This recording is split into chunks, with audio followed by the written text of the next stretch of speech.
Right, Shalom Israel. First and foremost, like I always want to give all praises to our Nawa, Yahweh, by Shem Yahweh. That's all praises to the Father Yahweh in the name of his Son, Yahweh Shah, who the world ignorantly calls Jesus Christ. We are the sons of God, back with another midweek class today. And the topic of the day, we're gonna be all over the place. So we're gonna be going into various topics because there's so much going on earth, man. You know what I'm saying? It's like it ain't just one thing, you know what I'm saying, you want to bring out, you want to touch on. It seems like every day we wake up, is the Lord bringing more and more judgment, more and more prophecies to pass. So, you know what I'm saying, the name of this class is going to be various topics. We're going to be, me and the brothers that's only going to be going into different things that been taking place on the earth. So before we get into it, you know what I'm saying, we're going to go into Romans chapter 13, verse 11. Romans chapter 13, verse 11. Hopefully, you know what I'm saying, we go into the precepts, bring out edification, feed the flock like the Lord woke us up to do, man. He woke us up to be watchmen in this truth. So what we got to do, we got to watch and see what's taking place on earth, line it up with the scripture, come out here, feed our people, to get on warning, to get the blood off our hands, like we always say. So Romans chapter 13, verse 11. This is the book of Romans, chapter 13, verse 11. And that knowing the time, that now is high time to awake out of sleep. Now is our salvation nearer than when we believed. Right, man. So now, you know what I'm saying? Now is the time, man. It's been the time to wake up out of sleep. And that's not talking about being physical sleep. It's talking about being spiritually sleep, man. You know what I'm saying? Now is the time to wake up, fear the Lord, keep these commandments, and put in their work. Right? Because now is our salvation near when we believe, when we first believe, man. I mean, when I first came into the truth, going on over 11 years ago, you know what I'm saying? I was ready to get up out of here. I thought salvation was near then. And now, almost 11 years later, is, you know what I'm saying, we're seeing these prophecies and these signs taking place on earth. Salvation is getting nearer than when we believe. Now, we ain't saying, like we always say, we ain't saying salvation is going to happen tomorrow. We ain't saying the Lord is coming back next week. We ain't saying he coming back next month, next year. We don't know. All we saying is we got to be prepared. You know what I'm saying? So we ain't putting no time frame on when the Lord is coming back. And you be saying, brother, be saying the Lord is coming back. Then the next 3 years, we don't know that. So we can't speak presumptuously. But what we got to do is prepare ourselves, because the Lord said he's coming back like a thief in the night. So let's get Matthew 24, verse 42 through 43. And let's, any of you brothers got anything y'all want to say, elaborate on, or bring out. Matthew chapter 24, verse 42 through 43. Yeah, sum up. Matthew 24 and what? Verse 42 to 43. Just the book of Matthew, chapter 24, verse 42. Watch therefore, for you know not what hour your Lord does come. Right, so we gotta watch. I mean, we gotta be paying attention to these prophecies, man. We gotta be paying attention to the news, and we can't let we be bringing out class after class, man. We can't get caught up in all the distractions. Yeah, you still gotta live your life. We ain't saying don't live your life. Don't, you know what I'm saying? And rejoice in the things that the Lord done bless you with while you're on this earth. Ecclesiastes, in the book of Ecclesiastes, King Solomon tell you that, you know what I'm saying, this is the portion that the Lord gave you to eat, drink, and be merry. So yeah, you can rejoice, but you still got to be prepared, because we don't know when the Lord is coming back. So we got to always have that tunnel vision and be prepared. No matter if the Lord come back tomorrow, you should be prepared. No matter if the Lord come back 3 years, 5 years from now, you should be prepared. Why? Because we don't know when our Lord is coming. So continue on up. Verse 43. But know this, that if the good man of the house had known in what watch the thief would come, he would have watched and would not have suffered his house to be broken up. Right, man. So just like if a thief is coming, a thief is coming to break in your house and try to rob you, do your family harm, he ain't gonna tell you what time he come. He gonna come in the time that you least expect. He gonna come at a time that he think that you are unaware, that you good, everybody in the house sleep. So when he kicking that door, he, you know what I'm saying, he butts in, you're gonna be unprepared. So, you know what I'm saying, it's true.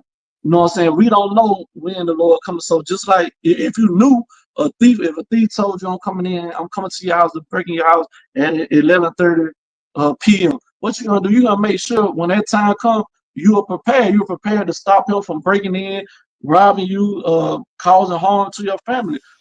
So just like the thief, you don't know what time that thief coming, so you make sure you prepare. You have your cameras up.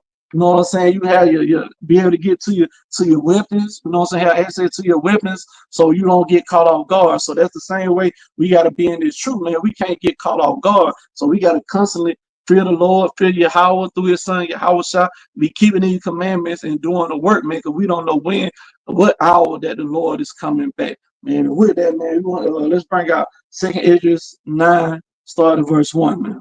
Because like you said, man, there's a lot of events, a lot of things that have been taking place on this earth, man, and people are, you know what I'm saying, people are in the uproar, people are confused because they don't know what's going, they don't really know what's going on because they're not getting fed in these Christian churches. These Christian churches and these pastors are not warning the people, man. But we've been you know what I'm saying, the Israelites, ever since the Lord woke the elders up, starting, you know what I'm saying, all the way back at one Wednesday, they've been coming out giving the people warning, man. They taught the men up under them. They've been teaching the men on under them, and so on, man. So we, you know what I'm saying, we the ones who are out here who are laboring in this truth, who are giving the people the sense to understand these scriptures and understand what's taking place on earth to prepare you for the coming in the day of the Lord, man. So read 2nd Esdras 9, verse 1. Y'all brothers got anything, man? Bring it out. I'll bring it out to this, man. This book is 2nd Esdras chapter 9, verse 1. He answered me then and said, measure thou the time diligently in itself. And when thou seest part of the signs pass, which I have told thee before, then thou understand that it is the very same time when the highest will begin to visit the world which he made. Right, man. So the Lord said, well, He said, measure thou the time diligently. And that's what we're supposed to be doing. We're supposed to be measuring the times that we living in. How are we measuring the times we living in? Are we measuring with do we get a measuring tape? Are we measuring with a ruler? Now, man, we measuring with what these prophecies, measuring with what the Lord said, hey, these are the signs to look for my second coming. So that's how we measuring the times, man, according to the prophecies, according to the things we seeing on news, everything.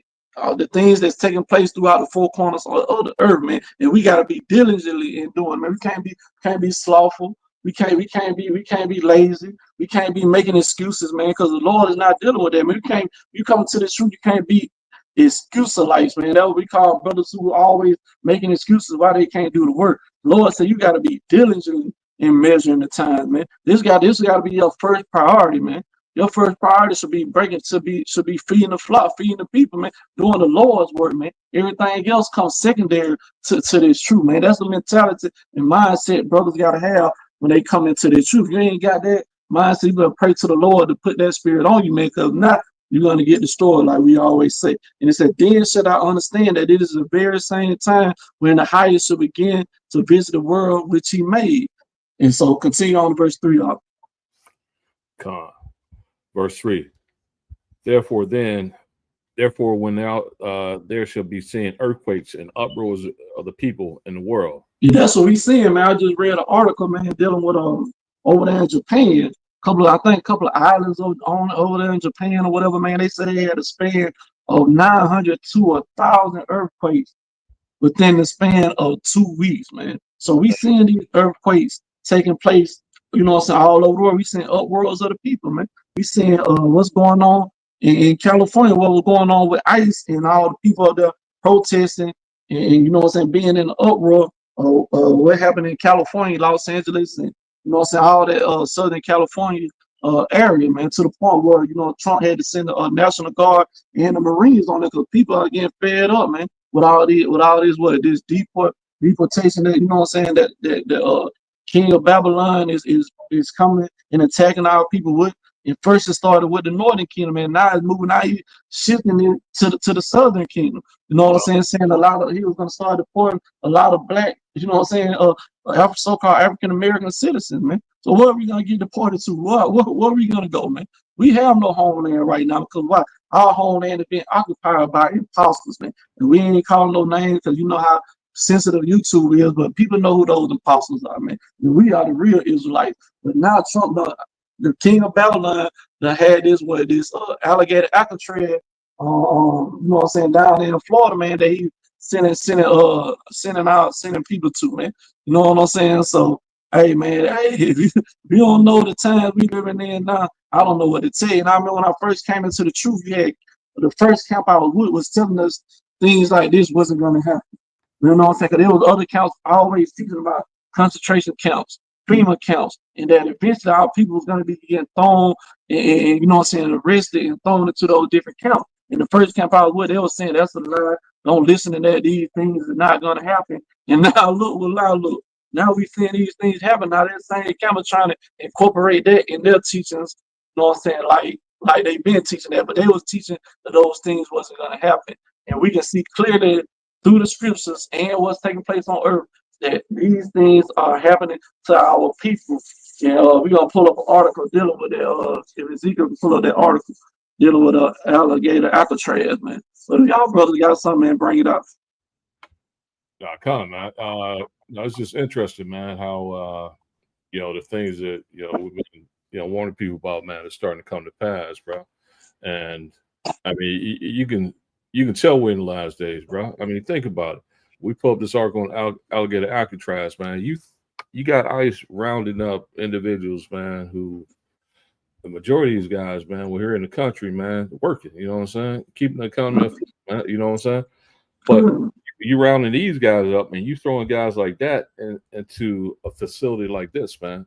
When you got all these guys, man, these Edomites going around committing mass murder, school shootings, and all this other stuff, man, that they doing, man. But yet and still, they don't even get this type of treatment. Right. And it's funny, man, because a lot of our people still sleep too, man. I'm talking about the Southern Kingdom, to the fact that they don't think nothing like that, like this, is going to happen to us, man. Well, hey, man, you look at the history of this country, man, and then as you just brought out, bro, they starting to deport U.S. citizens. The one brother, man, they deported to Jamaica. His dad was a U.S. soldier, man, serving over in Germany. I think his dad was like a nationalized citizen of the U.S., man, from Jamaica originally. He was naturalized, serving in the U.S. military at a U.S. military base overseas, where his son was born at, man. What they do to this brother, bro?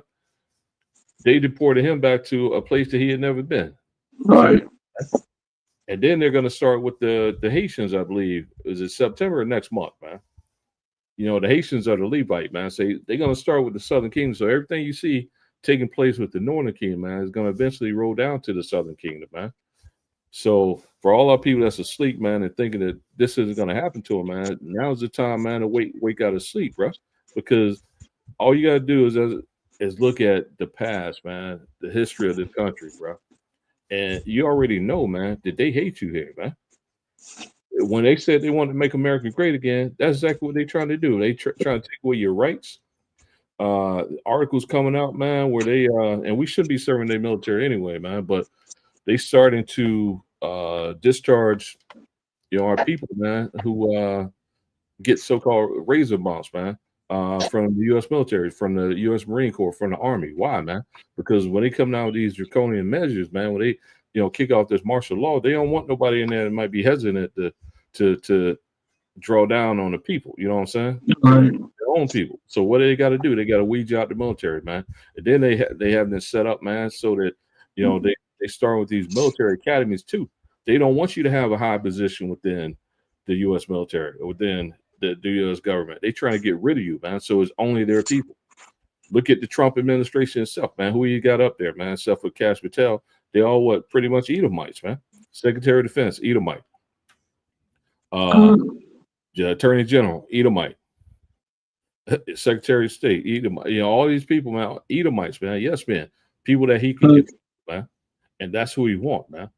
So we're about to go into bad times, man. The scripture says that, the times we're about to go into, man, Jacob's trouble is going to be like no time that has ever been on earth before, man, in any nation. Right.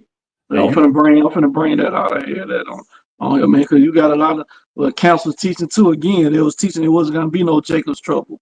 You know what I'm saying? Those were like, man, like all these things that these counselors teaching, man, you know what I'm saying? I learned, well, you know what I'm saying, throughout my years in the truth, man, I look back at, you know what I'm saying, how we was taught wrong, man. And that's why a lot of these count, man, you know what I'm saying, a lot of things that they teach now, I don't even really take them serious, man, because everything they was teaching, they was saying it wasn't gonna happen.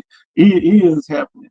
You know what I'm saying? Like you said, man, gonna come Jacob's trouble, man. Many people can argue that Jacob's trouble started when you know what I'm saying, we was brought over here in captivity or whatever, you know what I'm saying, beginning of our captivity, man. Yes, there was a time of Jacob's trouble, but the time that Jeremiah is talking about, man, speaking about, you know what I'm saying, a time within that time. You know what I'm saying? The times that we coming in now, with the northern kingdom going through, man. That's a part of Jacob's trouble. What the southern kingdom finna start experiencing. That's the time of Jacob's trouble, man. So I'm finna bring it out. This is the book of Jeremiah, chapter 30, verse 7. It says, alas, for that day is great, so that none is like it. It is even the time of Jacob's trouble, but he should be saved out of it, man. So those are the times that we coming in, man. You know what I'm saying? The time that already done hit the northern kingdom hard, finna hit the southern kingdom hard. So there ain't no time to be playing around right now. You ain't taking it true serious, man. You know, hey, it just, you might as well just go, like we always say,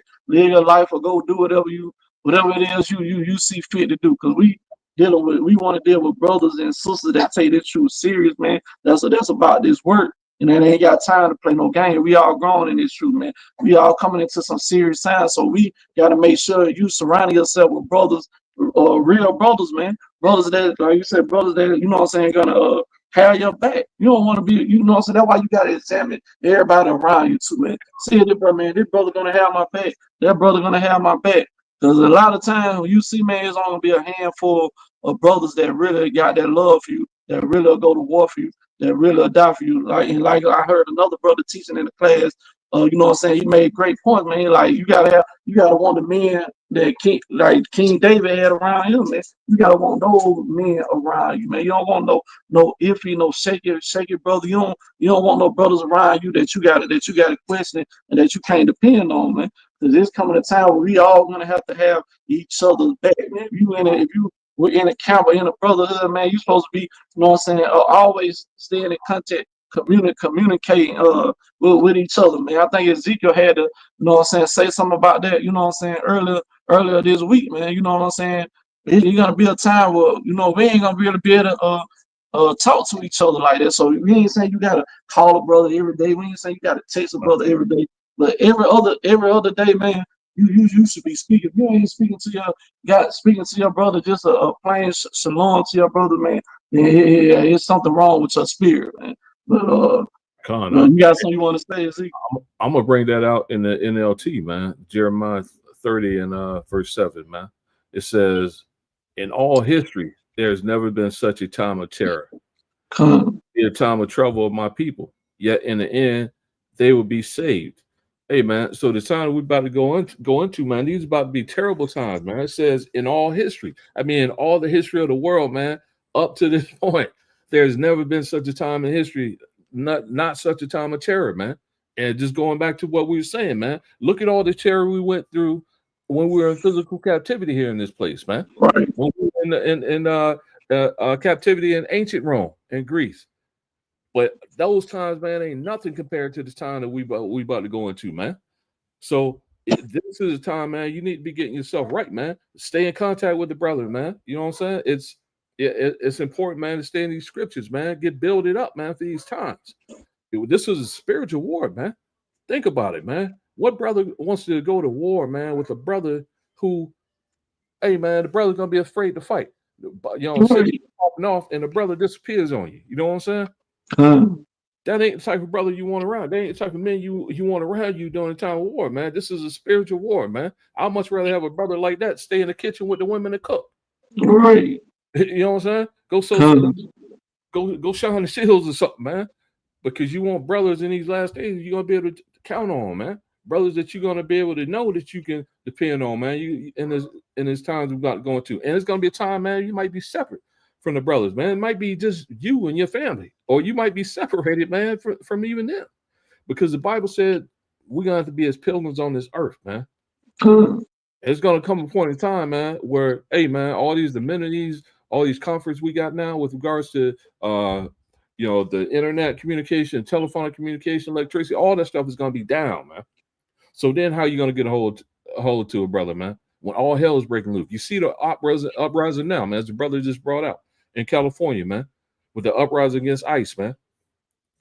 all that stuff is going to go nationwide, man, and it's going to get worse, man. It's going to go worldwide. It's going to get worse. Come. Alligator Alcatraz, man. That's just the beginning of these prison camps that they're going to have, man. You can bet your butt that they got more planned in every state. But I'm gonna get the article, man. Hold on for a minute. Pull it up.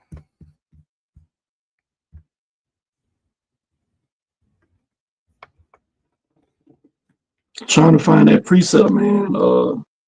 That's going into if a man is fearful for him to stay at home, just to, you know what I'm saying, back up what you were saying about, you know what I'm saying, going to war. 'Cause right now we're in the spiritual war, but eventually it's gonna start to get physical. So you want, you know what I'm saying, you want brave men that's around you, you know what I'm saying, that got your back, man. That's what the Lord raising up. The Lord raising up men. He said he didn't give us the spirit of fear. So you can't be fearful when you come into the truth. You fearful, man, just like you said, man. Like it was the one rapper used to always you just say his song, man, if you scared, go to church, man. You know what I'm saying? This ain't a Christian church, man. The Lord, when you look at the men of the Lord, man, all those men were men of valor, man. Were brave men, were men that were willing to risk their life for to serve the Lord, man. Look at Mattathias and his sons when you read the book of Maccabees, man. You know what I'm saying? They say they'll rather die, you know what I'm saying, give their life than to see the misery of their people, man. They're willing to, they put their life on the line to fight, to keep their laws, statutes, and commandments and for their people, man. All those men were brave, man. You come into the truth, man. That's why I tell you to count the cost. You can't be afraid when you come into this truth. You got to understand what you getting yourself into, man.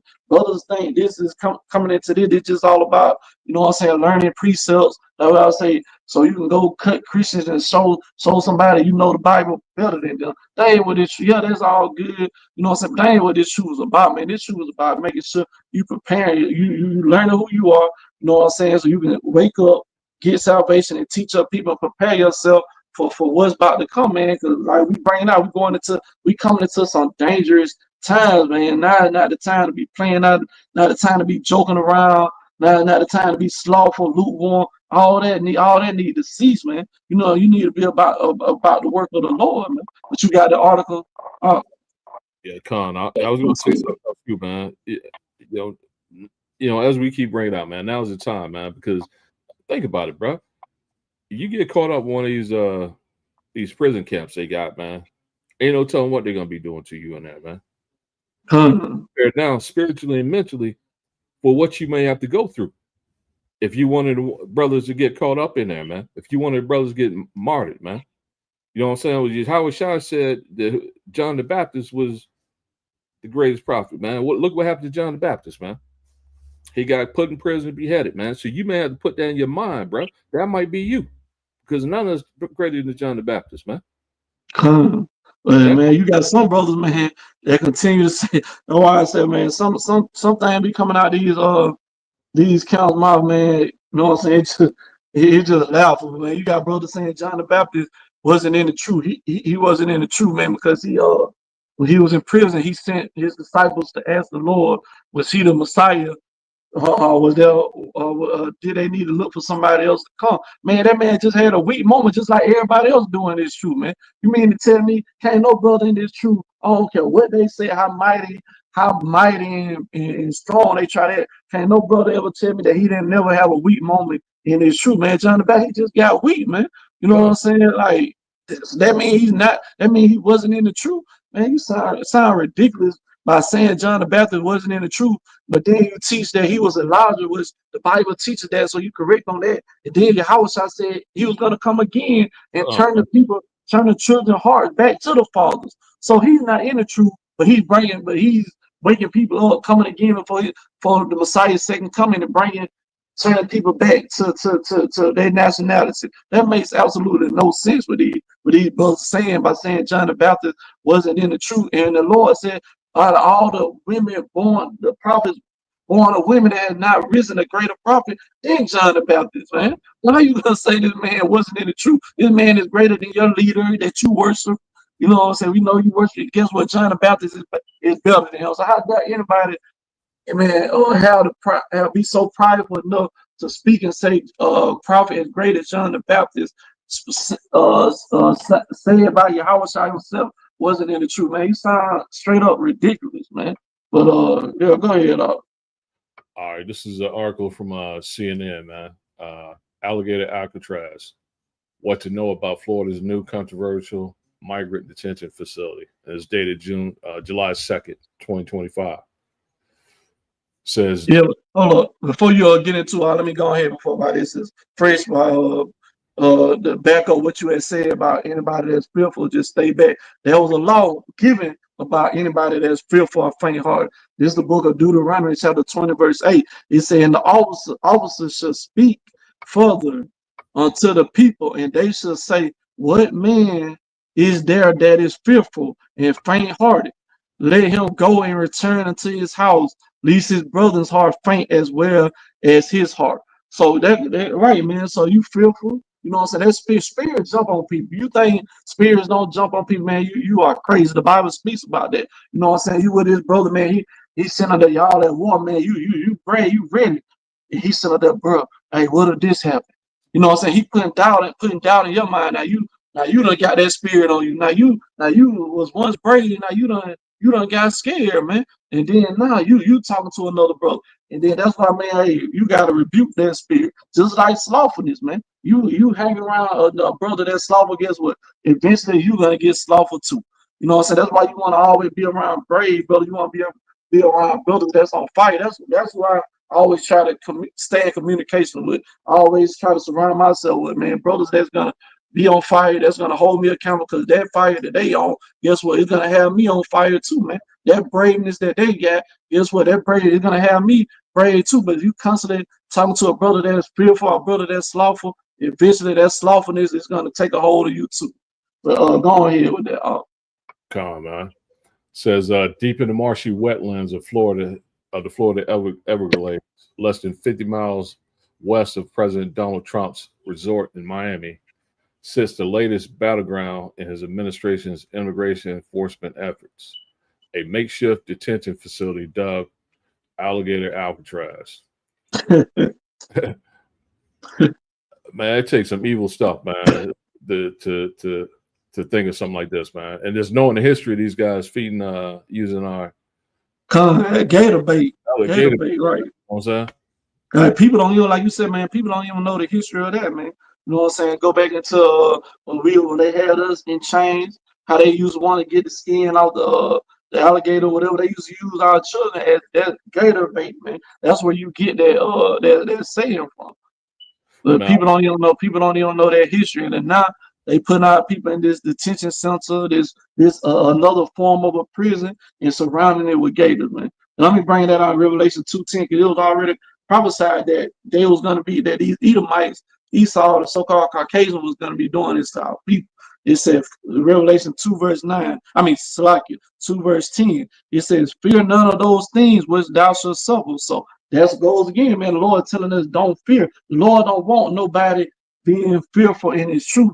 2 Timothy 1 verse 7, I think that's the verse where he said he had not given us the spirit of fear. So the Lord, like, look, even though you might have to be one of those people who go through this right here, because some of the elect are going to go through a lot of this stuff too. The Lord telling us don't fear none of these things, man. And it said, behold, the devil should cast some of you into prison. That word, the devil, just comes from the Latin diablo, which just means deceiver, man. Who's throwing our people?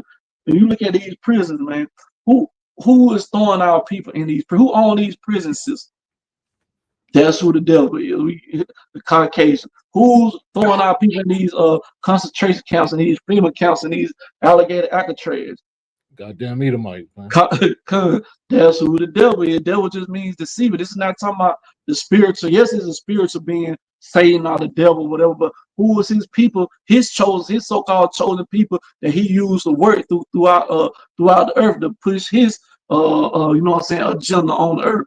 Esau, Edom, so-called Caucasian, man. But the Lord said, look, man, you might, if you go through all that, don't fear none of these things that may happen to you. It said that you may be tried, and you should have tribulation 10 days. Be thou faithful unto death, and I will give you the crown of life. And so, you know what I'm saying? Hey, that's tribulation, man. That's affliction. It said, be thou faithful 10 days. You know what I mean? It can be 10 literal days. It can be 10 weeks. It can be a day. You know what I'm saying? It's just however amount of time that you might have to go through this tribulation. You know what I'm saying? Be faithful, even if you have to die, even if you lose your life. Be faithful, stay true, stay keeping these commandments, stay free in the Lord. Don't fold, don't bend. And when you resurrected back, uh, before the coming of the Messiah, man, you're gonna get that crown of life.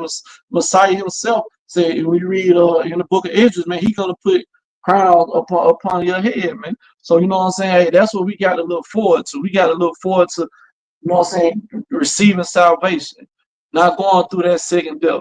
So whatever trial, tribulation that is your lot to go through in this truth, be faithful unto death, man. But go ahead up. Gone up. Says in a matter of days, workers have transformed the Dade Collier training and transition airport from 11,000-foot runway into a temporary tent city that Trump toured on Tuesday. When completed, it will be able to house up to 3,000 migrants with the ability to add more capacity, an official said Tuesday. We had a request from the federal government to do it, and so Alligator Alcatraz it is, Florida Governor Ron DeSantis said at a news conference last week, adopting a nickname coined by his attorney general for the Everglades facility. Clearly, from a security perspective, if someone escaped, there's a lot of alligators you're going to have to contend with, DeSantis said.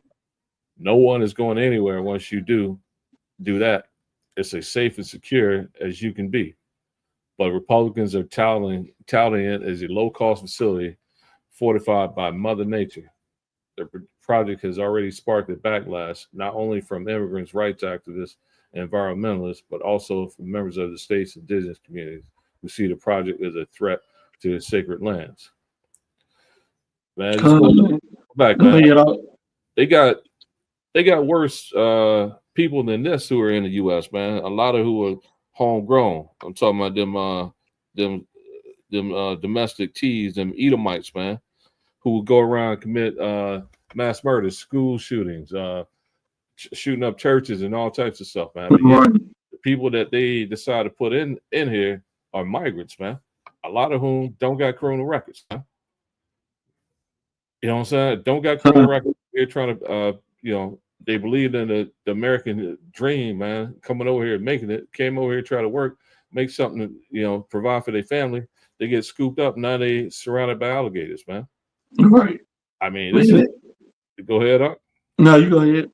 I mean, this is as inhumane as it gets, man. Right. If the people that was in our land were being treated like this, man, America wouldn't stand for it, bro. But it's okay to treat people of color in this manner, man. I wonder how many Edomites they got in there, man. How many people from European countries they got in there? Or are they all Israelites, man? Because they're all Israelites, man. Yeah, you already know. They ain't gonna do this to no Israelite, man. Just like I think I told you, I was over in Korea one time, man, and met this Tuskegee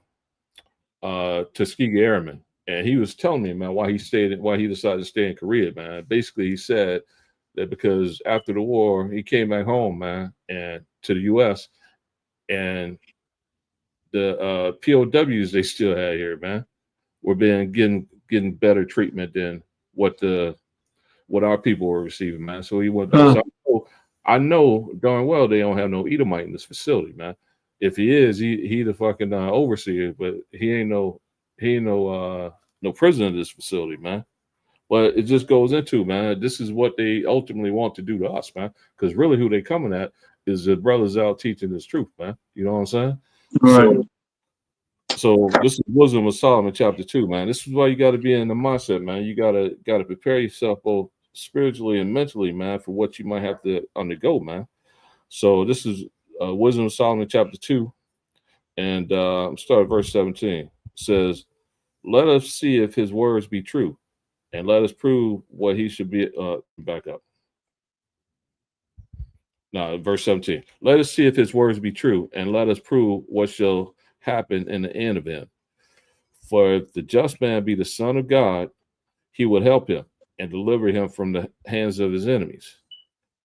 Let us examine him despitefulness and torture, and that we may know his meekness and prove his patience." So in other words, man, they're going to be torturing you in these facilities, man. You know what what I'm saying? It ain't just gonna be this ain't gonna be you just gonna be held up in there. No, man. It's gonna be torture and stuff going on in these facilities, man. That's Right, why you got I read an article, it's like read an article where they were saying, you know what I'm saying, the inmates, the people in there was speaking out and saying that everything that you're saying is inhumane, they're being tortured, but you know what I'm saying, they can't even they say the attorney's saying they're not even allowed to go there. You know what I'm saying? They saying how the living conditions are, how some of the toilets and things are not flushing. So you're exactly right. They say like it's just like a torture chamber to them, and they ain't allowed to speak to their family members like that. They ain't allowed to speak to their attorneys or any nobody. You know what I'm saying? So everything you're saying is absolutely 100% correct. But then you got the government coming out and saying that they're lying. You know what I'm saying? So who words you gonna take for it, man? The people that's in there that's experiencing it, or the people that's putting them in there? Like, are you talking about the same government that told you that tried to convince you that probably 2025 wasn't a thing? And kinda, then as soon as oh boy started second term, he starts instituting. You talking about that kinda, government? kinda, The one that's been known to lie to its citizens? right. Nah, I don't believe that, man. And let me bring out this precept too. I'll just go along with what you were saying about the Tuskegee airman that you had say you had a conversation with, man, and he was saying how he didn't really want to come back over here because of how they was being treated. You know, so there's the book of Sirach, chapter 26, verse 28. It said there be two things that grieve my heart, and the third making me angry. A man of war that suffered poverty, and men of understanding that are said by, and one that returneth right from righteousness to sin. The Lord prepares such as one for the sword. So it said a man of war that suffered poverty, man. You see that a lot with, you know what I'm saying, with all people that done fought, you know what I'm saying, the military done fought for this country, man. Put in blood, sweat, and tears to, you know what I'm saying, to uphold the country of the United States of America. And a lot of them come back over here. They suffer poverty, man. You see a lot of them on the streets, a lot of them homeless. You know what I'm saying? A lot of them, you know what I'm saying, can't even deal with the things that they had went through over there mentally. So they become alcoholics, like get on drugs and all of that. You know what I'm saying? And America just don't care. Should be no way that a person who done fought for this country should come over here and have any type of poverty, man. They should always have a place to stay. They should always have a roof over their head and they medical and health taken care of, man. But America, man, they don't give a damn about any of our people that go there and fight for their country, man. Come back over here, you just still just another ninja to them, man. But you got it back up. Go ahead. I was watching this video, man, the other day, man. I was talking about this black Purple Heart. He had 5 Purple Heart. Awarded 5 Purple Hearts. Black guy, man, black soldier. May have been in the Marine Corps, man. But anyway, man, the brother was talking about how he was injured and how they basically they came. I can't remember if they brought him back to the base or if he was on a plane coming back here and they took him off and laid him on the tarmac or whatever. But he talked about how somebody came over, man, stood over him, man, and took a piss on his face, bro. Wow. That's how much they care about you. You know what I'm saying? Yeah. Brother got wounded, man. 5 Purple Hearts, man, over there, killing for Babylon, man. Comes back and gets disrespected like that, man. Wow, man. And that's that. If that don't tell you, and then what Trump is doing, man, he's getting rid of all the Black History stuff, everything that has to do with any contribution so-called Black people made to this country. He's getting rid of it, man. If that don't wake our people up, man, that these people don't love you, man. I don't know what to say, bro. They living in they continue to live in some type of isolation or something. I don't know, man. They must be like put their hands over their eyes, ears over their head. Anytime something bad is spoken of, they don't want to hear or accept, man. Because you not see these things, man. How can you not see these guys hate you, man? They showing how much they hate you, man. Right. Doing when they try to talking about taking away your citizenship, man. You heard what the civil rights attorney said, man, with regards to that ruling the Supreme Court made. Basically, Trump got free reign, basically, man, to come in, take away your citizenship, deport you. Ain't nothing you can do about it, man. If you try to, the only way that a lower judge can intervene is there has to be a lawsuit filed. But guess what, man? Say he rounds up 100 of us, right? Deport us somewhere, man. And there's a lawsuit filed. If your name's not in that lawsuit, man, then guess what? You got to stay where you at, man. And there's no telling how long that lawsuit's going to last, man. So basically, this guy's been given carte blanche to come at Jake, man. Basically, thing he wants to do, man. Come. And just said that. Let me bring this the book of Revelation, chapter 12, verse 12. It say, "Therefore rejoice, ye heavens, and ye that dwell in them. Woe to the inhabitants of the earth and of the sea, for the devil is come down unto you, having great wrath, because he knoweth that his time he hath but a short time." Yeah, you can break it down. Huh? Come on, man. So his devil been who, man? The so-called Edomites, man. But who's the face of the ruling Edomites right now, man? Who's the king of Babylon? Trump, man. But devils do know they got a short time, man. They know the prophecies are coming to pass, man. They know Yahweh Shah's on his way back, bro. But they trying to do everything they can to stop. Yeah, right. And so what does that mean? They got to come down and try to, because they don't know who the 144,000 is. They know the 144,000 is being sealed. So they're going to try to get rid of you, man. They're going to do everything they can to stop the prophecy. And if they can't stop it, they're going to do everything imaginable to you until their rulership is completely brought down, man. And that's what they're doing, man. To put somebody in the middle of an area like this, man, surrounded by alligators, people that, how many of those people are rapists and murderers up in there, man? But you're going to do that to them because what? They so-called came to the country illegally when this country is taken illegally, right? Illegal or running the country, and they the ones that making up the laws and stuff, man. That's just crazy, bro. But the devil has come down with a short time, man. It's going to get worse, bro. But see, our people don't believe it, man, because number one, you talk to a Christian, man, everybody say they so-called believe that so-called Jesus is coming back, which his name not Jesus, Yahweh Shai.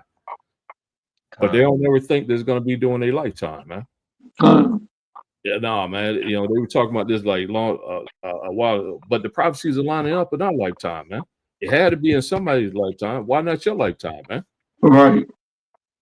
Which, hey, let me bring down Ezekiel. And it's funny that you say that too. You always make a great point. You said they don't know who the elect are. They just know who the children of Israel are, but they don't know who the elect that's being sealed. And there's nothing new under the sun. When you look at the history of when our people was in ancient Egypt, what did the Pharaoh say, man? He told all the women whenever a Hebrew woman bring forth a child, the man child, throw him in the river. You know what I'm saying? You know what I'm saying? Basically unalive them, man. And the women keep alive. Why did he know that? Because he knew eventually somebody was going to raise up, and there was going to be a savior for our nation that was going to deliver our people out of the captivity. He didn't know who it was going to be, but he just knew it was going to be somebody, a descendant from the nation of Israel. Look at the time of the Roman captivity, man. You know what I'm saying? When Herod commanded that all the children under 2 years old be unalive, because he knew too, man, that the Messiah was born when the wise man told that they seen his star, you know what I'm saying, in the sky or whatever, which we know that star when you going into a chariot. But you know what I'm saying, he wanted all the little baby children under 2 years old to be unalive, man, and that's the same thing they doing this captivity. They don't know who they elect are. They don't know who's gonna be sealed, who's gonna be delivered. So they coming at all out. But go ahead. Come, man. And too, man. What holiday just passed, man? Yeah, I want to go into that too. 4th of July. In so-called Independence Day. Come. Yeah. And our people still see what we're undergoing here, man. And they still went out and celebrated that thing, man. Let me bring this article right here, man. I got a couple of them, but hold on. Yeah, man, like you were saying, man, even this dude named Fort Extra, you know what I'm saying? I don't really know. I'm not really too familiar with him. I think he's like a game member, X-Game, whatever he is, but I think he do podcasts or YouTube now. He was out celebrating so-called 4th of July. What happened? They say he blew his hand off. His hand off, man. Yeah, cuz. So that So was judgment of the Lord. Because why is our people celebrating 4th of July in a way? You know, when was 4th of July established, right? 1776, wasn't it? You seven, know where you were.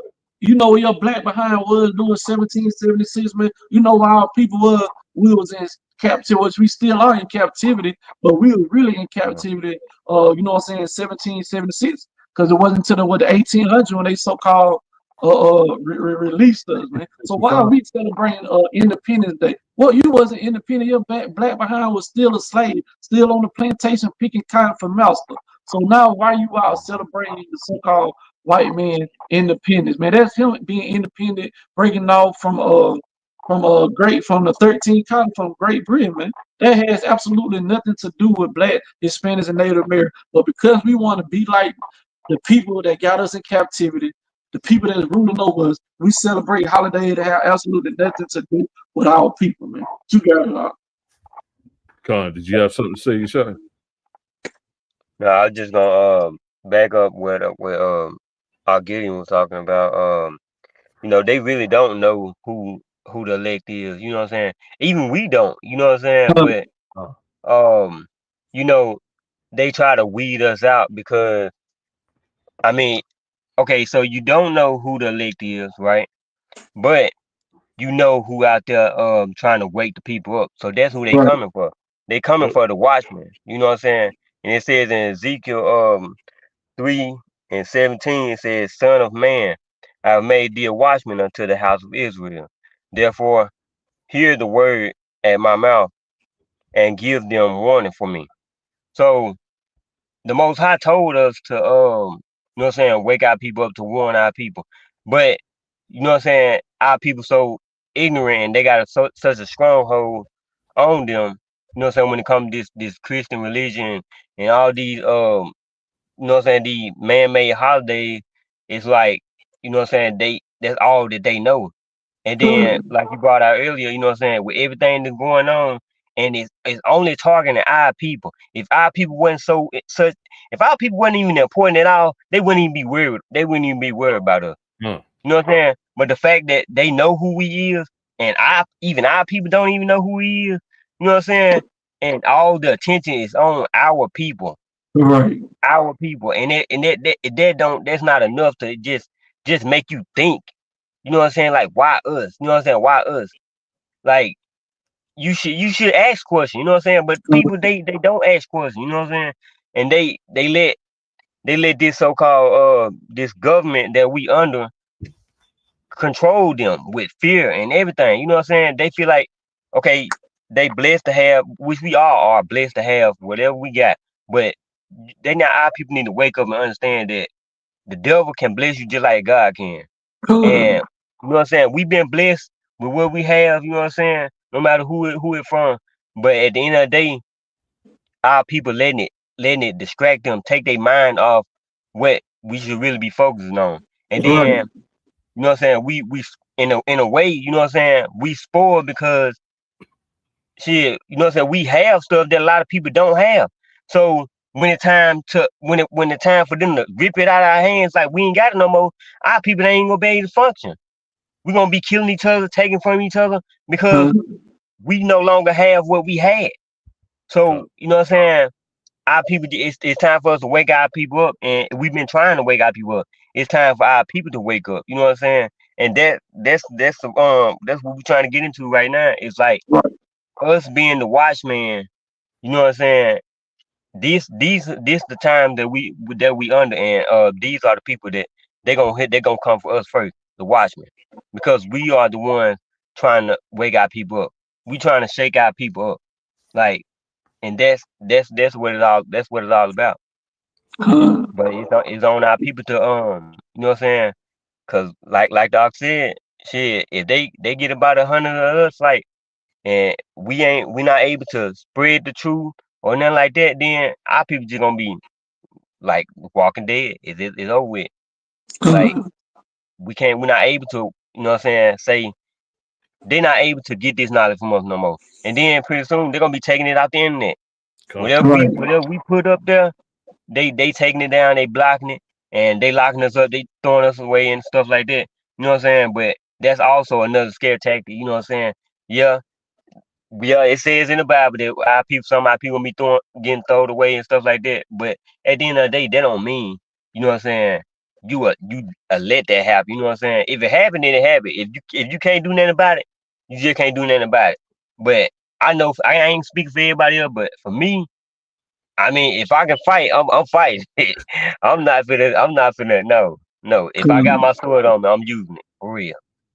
But you got a big art. You got a big. I always say, man, I ain't gonna go with a multitude to do evil. I ain't gonna buy in the streets riding nothing like that, man. But if the Most High provide me a means to protect my family, man, hey, I'm gonna do it, bro.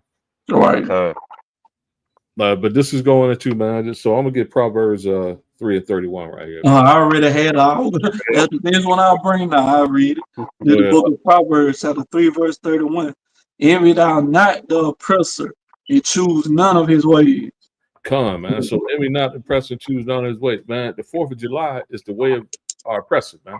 Like the author was bringing out, it was our oppressor who got his independence from his British masters back in 1776.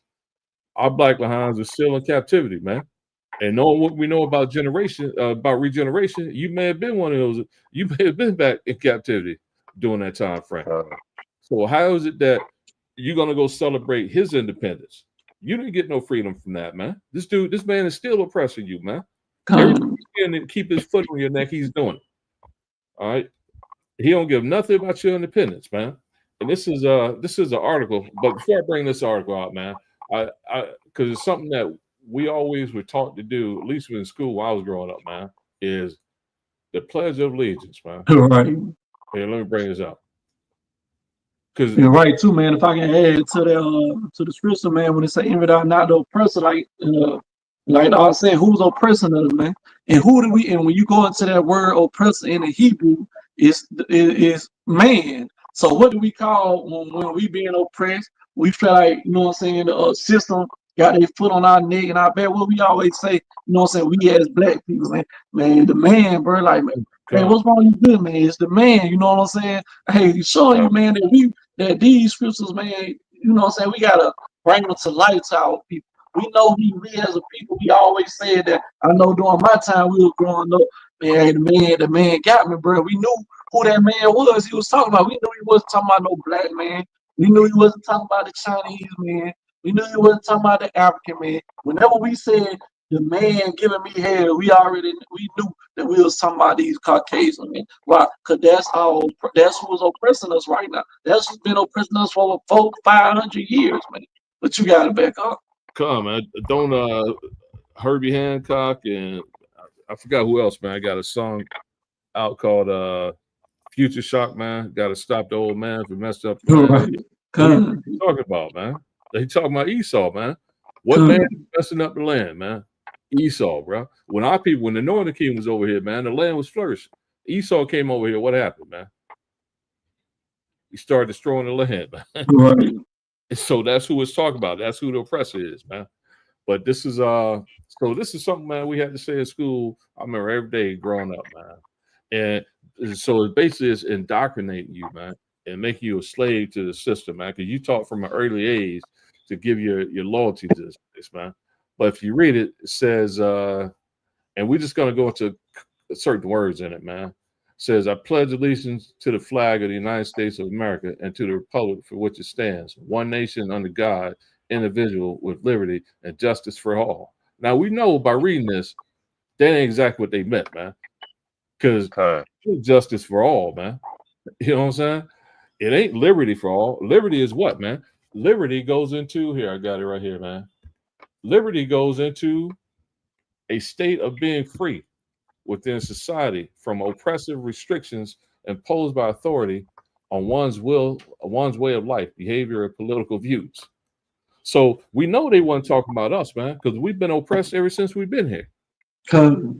So you standing up and you saying you taking this oath, man, to the flag, you taking an oath basically to your oppressor, man. And that's why people are in this mindset. That's why this brother right here lost his mind, man. I mean, lost his life. And we'll get the article back. But he took an allegiance to this country, man, and he loved his oppressors, man. He loved his oppressors' ways, man. Says man fatally shot at his own 4th of July party in Oakland, family says. So he was throwing his own party on the 4th of July, on his oppressor's holiday, man. So you know this is judgment from the Most High. It may sound brutal to people that don't got understanding, but this is judgment from the Most High, man. Because he should not have been barbecuing on his oppressor's holiday anymore. Why are you celebrating your oppressor's holiday when the Most High gave you holy days to celebrate, man?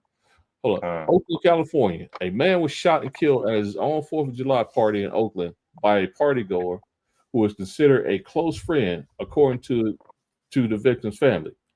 So the Most High had a close friend put this dude to death, man, on this wicked holiday. See, what we know, the shooting happened around 12:30 a.m. Saturday in the 800 block of 41st Street in North Oakland, police said. The victim, Tim Conover, had hosted the gathering at his home and was seeing guests off. One of his final acts of hospitality before his life was cut short. Family members said one guest stayed behind. They said Conover offered to let the man sleep on his couch as he appeared to be under influence.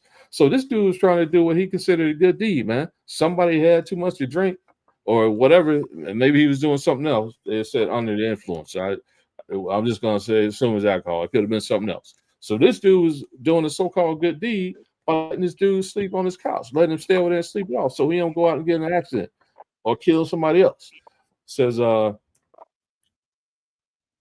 what they're saying. They as Conover stepped outside to say goodbye to his other guests, the man allegedly got Conover's gun, went outside, and shot him multiple times, the victim's family said. Conover died at the scene. So the Most High not only used a friend of this dude's to put him to death, but he used his own gun to put him to death, man. The Most High is not playing when it comes to you celebrating and trying to be one with your oppressor, man.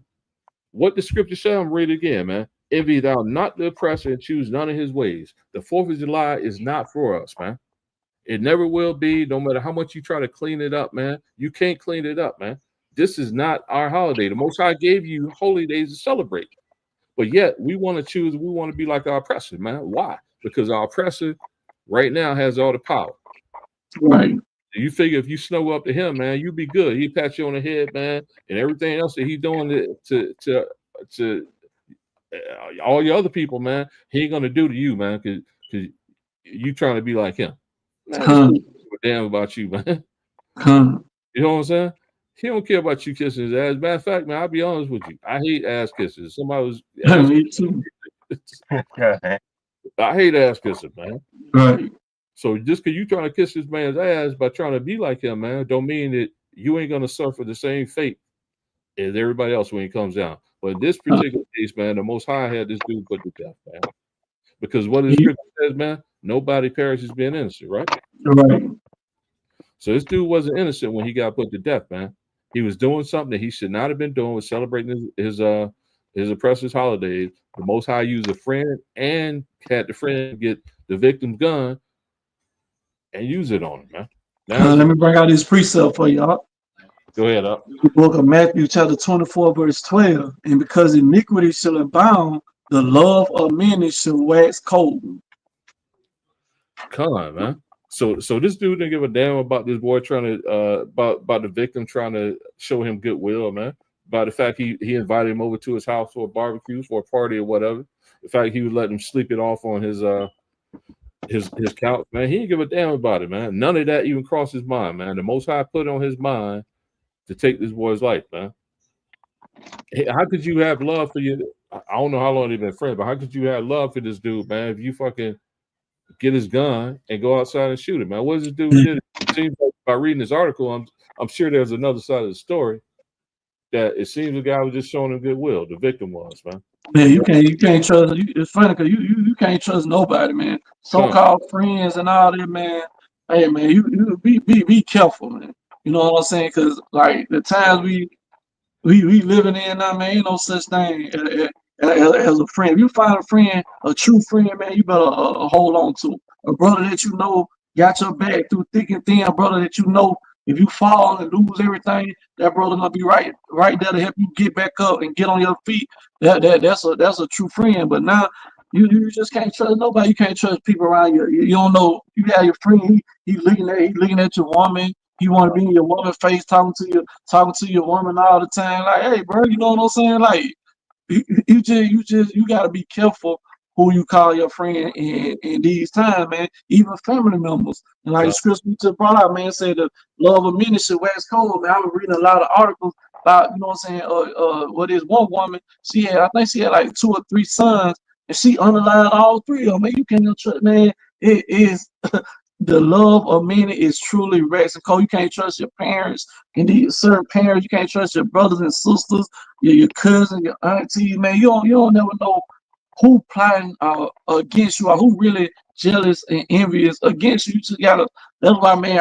You know what I'm saying. Me personally, man, I started just hanging with myself, hanging with my family. You know what I'm saying. A couple of brothers in this truth, man. I chill by myself because I don't trust too many people no more. I done seen a lot of people get betrayed. I done been betrayed by a lot of so-called friends before in the world and in the truth. So you gotta watch. You gotta watch who you around, who you keep in your circle during these times, man. Cause we coming into, like you said, some perilous times, man.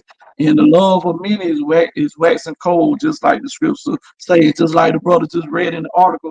This man own so-called friend unallowed them, man. How you call yourself a friend? Like that thought should never cross, man. When I'm with somebody I call my friend, the thought of me harming them never crossed my mind. Never jealous or envious. I ain't jealous, envious of nobody. Never in my life been jealous or envious of another man. You know what I'm saying? But brothers out there, they be looking at stuff you got. You know what I'm saying? There's a lot of jealousy going on out there, man. So you just be careful who you hanging around. And that's in or out this truth. Because everybody in this truth that's with friends on ain't your friend either, man. You know what I'm saying? A lot of jealous, envious brothers that's in this truth too. So just, you know what I'm saying, be mindful of the people you keep in your circle and the people you call your friend, man. You don't never know who gonna turn on you, man. But you got something you want to say, Ezekiel? Well, the scripture said, man, prove a friend first. You know what I'm saying? Come. Let me see. The scripture telling me bring out this is the book of Micah, chapter 7, verse 5. It said, trust ye not in a friend, put ye not confidence in a guide. Keep the doors of that mouth from her that lieth in that bosom. Right, man. So don't be putting your trust in friends, somebody who's so-called guiding you, giving you advice, so-called teaching you. They might have a hidden agenda. And when it comes to a woman, man, because you know what I'm saying, you love your woman. Yeah, because my wife, she's my best friend, but you don't tell nobody everything. You know what I'm saying? So you gotta be, you know what I'm saying, careful when it comes to things like that, man. Putting trust in people. And then a lot of brothers too, man, they get with certain women and then they piss that woman off. Guess what? Everything you done said about a brother, about this brother behind their back, everything that you've been plotting, you know what I'm saying, talking about that, she gonna expose you. You know what I'm saying? You thinking like, hey, I'm telling you, all you gotta do is piss a woman off, a woman scorned, and she finna come back and tell everything that you done said, all the fakeness that you've been doing behind that brother's back, man. So be careful. But you had something, Zeke? Oh man, I mean, you bring out good points, bro. Especially in these times we're about to go into, man. You know, as the scripture said, man, we're gonna have to be like pilgrims on this earth, man. So motherfuckers looking for you, man. You know, try to snatch you up and put you in one of these camps, man. You got to be careful about who you trust, man, because you got to be careful about who you surround yourself with too, man. Some brothers get weak, man. They put a little pressure on them, and it'd be just like old boy, man. That was on what was the name of that movie? Dead Presidents that time. The preacher. Remember the one? I ain't seen that in a minute, so I don't remember. I think it was the preacher, man. He went out and started spinning his shit while I'm telling on everybody, man. Hey, Nino Brown, New Jack City, man. Nino Brown went down. Nino Brown got put in that club. He told, he started telling on everybody. If I'm going down, everybody going down. Yeah, man. Yeah, man. And Nino Brown's supposed to be the head of the camp. Exactly. Hey, gonna be a lot of these Israelite leaders that head of these camps be doing the same thing, man. A lot of these ones that love the spotlight, that want to be out there against these all come at them, they gonna be giving up a lot of their the people in their camp too. So, But You and know, thing about it, bro, is that we talking about Esau coming out, but we know the devil's gonna come down on us because Scripture foretold it. But all we doing, man, is teaching the Bible, man. That's how much this word is cutting into the bone, man. You know what I'm saying? right. The fact that he's gonna be trying to incarcerate you for teaching it, man. Like you said, man, we ain't no brother, should no brother, I can't speak for other camps. But I can only speak for the camp I'm in, you know what I'm saying? Ain't no brother trying to take up no weapons, trying to overthrow no government, man. That's the last thing. Man, we can't beat Esau, man. Like what we gonna get out? He makes the weapon, he makes the bullets. Esau can fly drones and drop some on your house and everybody in your house gone.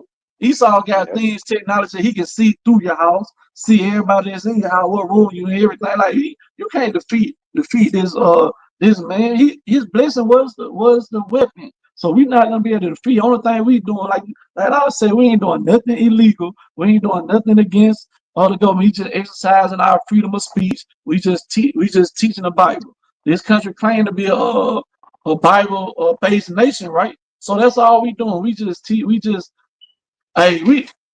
good citizens for the most part. We teaching our people to be good citizens, man. We teaching our people to stop unaliving each other. We teaching our people to stop doing drugs, to stop selling drugs.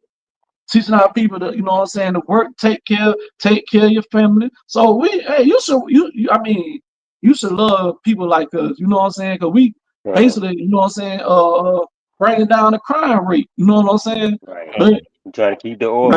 Right, like they said, man, because this word is so powerful, because they know the more and more we teach, the more and more people, our people that wake up, they know that their kingdom is on its way out. That's why they're gonna Shai brought out earlier, man. That's why they're gonna put an end to that, man. All these social media platforms, these different outlets that we got to teach our people, eventually is gonna get cut out. Man, ain't gonna be no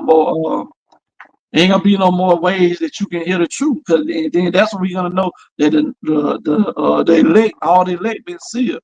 When they sit down and say, you can't go out there and teach on the streets no more, taking out all teachings of this truth on all social media platforms, it's gonna be too late for our people. And that's why the scriptures say this right here too. This is the book of Isaiah, chapter 55, verse 6. It say, "Seek ye the Lord while he may be found. Call ye upon him while he is near." So right now it's time to be seeking the Lord while he may be found. Man. And what it mean he may be found? I mean it's a map somewhere you can go get. And you know what I'm saying? It got the arrows leading to where the Lord is. Now you see the Lord while he may be found. He's found through his men. He's found through those men that you see on the highways and byways. Men that's doing these classes like we're doing. That's how he may be found. And it said, while he may be found, why there's gonna come a time where he's not gonna be able to be found no more. There's gonna come a time where ain't nobody out there on the streets teaching no more. There's gonna come a time where brothers ain't gonna be able to upload and go live and do these lessons no more, man. So you need to call upon him while he is near. Go to the men that's sincerely and genuinely trying to teach our people, to wake our people up, so we can get the hell up out of here. So let me bring this out, man. Amos. This is book of Amos, chapter 8, verse 11. It says, "Behold, the days come, said the Lord God, that I will send a famine in the land, not a famine of bread, nor a thirst for water, but of hearing the words of the Lord." So yeah, man, just like you brothers bring it out, man, it's gonna come a time, man, they're gonna take down the videos, bro. And we ain't gonna be able to, you ain't gonna be able to go online and hear this truth, man. So down, man, to get it and learn, man. Take out, get a pen and pad, man. Take out what the scriptures that have been brought down, man. Go look at research it for yourself, man. But it's gonna be time, man. Let me bring out verse 12. "And they shall wander from sea to sea, and from north even to the east. They shall run to and fro to seek the word of the Lord, and shall not find it." Because you ain't gonna be able to find them in the Lord, man. Off the streets, we're gonna be taken off the internet, man. I'm sure Esau probably thinking in the back of his mind, man, this internet thing is the worst thing we could have done. Right. You know what I'm saying?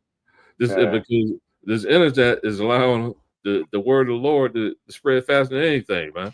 Because more people got access to the internet than may come across you standing on some street on the street. Right. You know what I'm saying? So, and the internet is worldwide too, man. Right. So the gospel has been spread to the end of the earth, man. Just like the scripture said, man. Then the end shall come. Yeah, I was just finna bring it out for y'all. Go ahead and bring it out. It's the book of Matthew. Christianity. Go ahead, up. It's the book of Matthew, chapter 24, verse 14.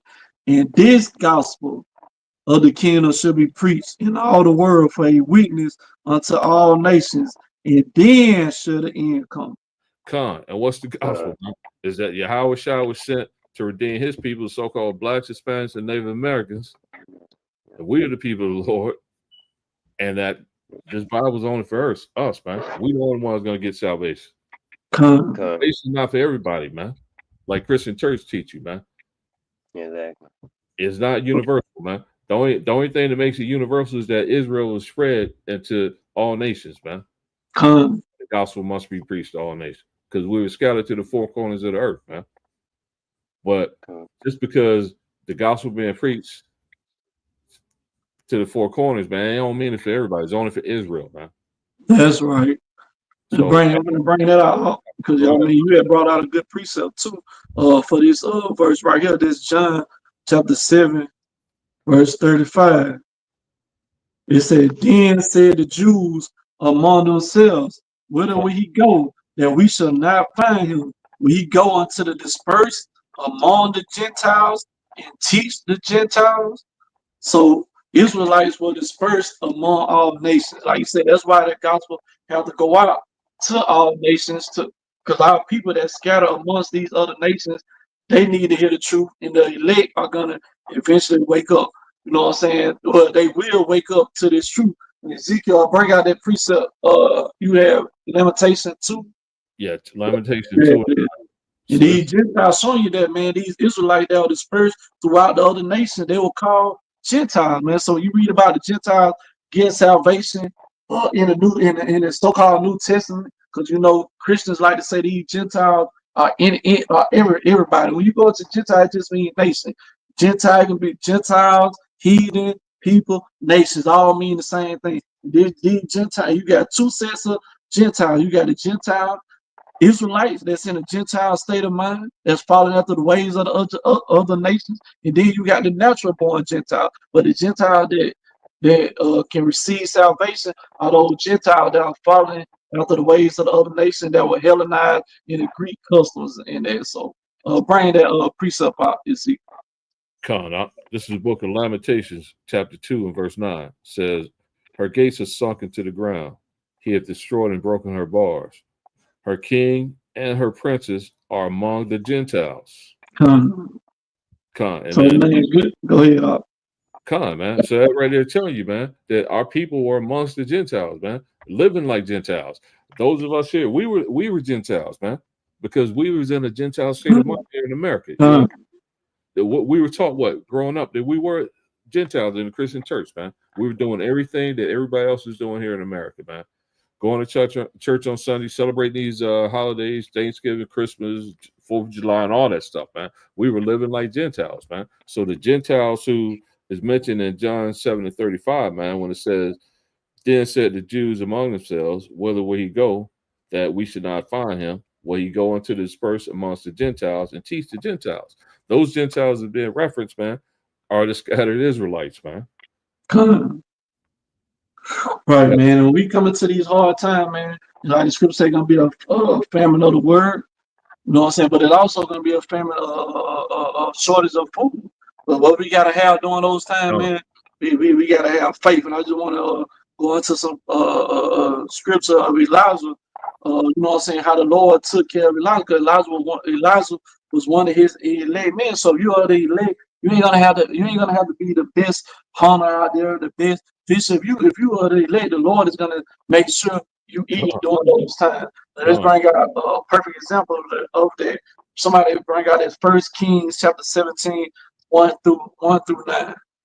Cause brother, like, man, since we gotta be out there being people, man, I gotta learn how to hunt and do all this right here. Which is good. Ain't nothing wrong with learning how to do that. But if you are the elect, the Lord gonna take care of you. If you ain't know the elect, I don't care how good you can hunt, how good you can do this and do that. If you ain't know the elect, you still gonna get destroyed. And if you are under the elect, the Lord is not gonna let you. You're not gonna die through famine. You're gonna get. The Lord gonna find a way to make sure you eat. That's just facts, man. We finna get an example of that with Elijah. First Kings chapter 17, 1 through 9. This is book of 1 Kings chapter 17, verse 1. And Elijah the Tishbite, who was of the inhabitants of Gilead, said unto Ahab, as the Lord God of Israel liveth, before whom I stand, there should not be dew nor rain these years, but according to my word. And the word of the Lord came unto him, saying, Get thee hence, and turn thee eastward, and hide thyself by the brook of Cherith, that it is before Jordan. And it shall be that thou shalt drink of the brook, and I have commanded the ravens to feed thee there.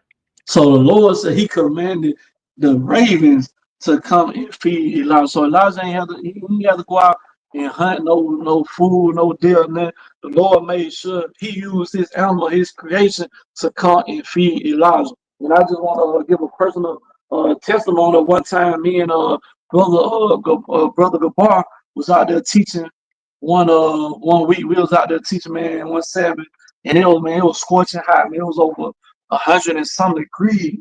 We was out there. We had forgot to bring water that day. We had forgot to bring any type of fruit or anything. We was like, man, our clothes was sticking to it. We were just like dripping, sweating. Like, man, we might have to call this camp day short. You know what I'm saying? Because we were so hungry and thirsty, and then just out of the blue, we like, but we still got to teach. And this girl just came out of the blue. She drove her truck, and Gabar can you know what I'm saying, back me up on this. The woman just came out of the blue. She came, drove up in the truck. She was like, man, I don't know what, I just seen y'all out here. And someone told me to just come up here and bring y'all this water and juice and fruit. And we were like, man, wow, you know what I'm saying? Like, we knew we like, man, that's the Lord showing. As long as you doing my work, as long as you doing what I told you to do, I'm gonna make sure you got what you need, man. That right there, like, I'm gonna always remember that, 'cause that right there boosted my faith more than it ever been. You know what I'm saying? Because we was like amazed that, you know what I'm saying, that happened. And it's just like, if you believe, and then go to say, let me do right there, that the Most High is real, the Most High take care of people. You believe you doing the work, the Most High is going to make sure you have the things that you need to sustain you, man. But continue on. Verse 5.